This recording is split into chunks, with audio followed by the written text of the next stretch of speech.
सबसे पहले इच्छा होती है उस परम स्थान के दर्शन की जहां भगवान शिव ध्यान में स्थित है। कैलाश पर्वत उनका परम आसन। ये कोई साधारण पर्वत नहीं बल्कि भगवान शिव का साक्षात रूप है। इसके चरणों में है मानसरोवर, मीठे जल की पवित्रता, और राक्षस ताल, खारे जल की रहस्यपूर्ण गहराई।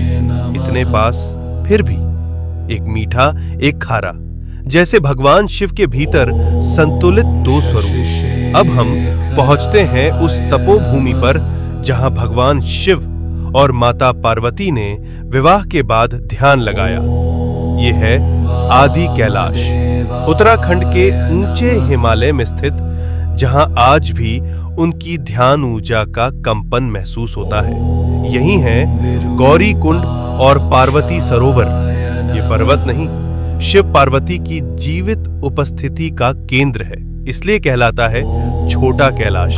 और पास ही स्थित है ओम पर्वत, जहां बर्फ पर स्वतः उभरा ओम दिखाई देता है, जैसे शिव का मौन मंत्र इस भूमि में गूंज रहा हो अनंत काल से। अब हम बढ़ते हैं हिमाचल की उस रहस्यमयी चोटी की ओर जहां विराजमान है स्वयं भगवान शिव, जिसे कहा जाता है मणि महेश कैलाश। इस पर्वत की चोटी से दिखाई देती है एक दिव्य मणि।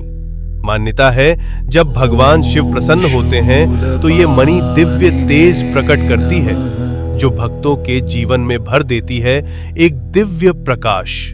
इसके चरणों में स्थित है पवित्र मणि महेश झील, जहां हजारों श्रद्धालु हर वर्ष स्नान करते हैं और भगवान शिव का आशीर्वाद प्राप्त करते हैं। अब हम पहुंचते हैं हिमालय की उस ऊंचाई पर जहां की हवा भी हर हर महादेव का जप करती है। यह है श्रीखंड महादेव। यहाँ स्थित है एक भव्य प्राकृतिक शिवलिंग। यहाँ तक पहुंचने का मार्ग अत्यंत कठिन, लेकिन कहा जाता है जिसे स्वयं भगवान शिव बुलाते हैं वही इस दिव्य शिखर तक पहुंच पाता है। श्रीखंड महादेव केवल एक शिवलिंग नहीं, ये है भगवान शिव का हिमालयी सिंहासन। अब हम पहुंचते हैं भगवान शिव के एक और दिव्य धाम पर, हिमाचल की उस रहस्यमयी भूमि में किन्नौर कैलाश। यहाँ स्थित है सदियों पुराना एक विशाल शिवलिंग, जो अपने आप में अपार ऊर्जा समेटे हुए। और कहा जाता है यात्रा के दौरान कई भक्तों को ब्रह्म कमल के दर्शन भी हुए हैं। ओम नमः शिवाय।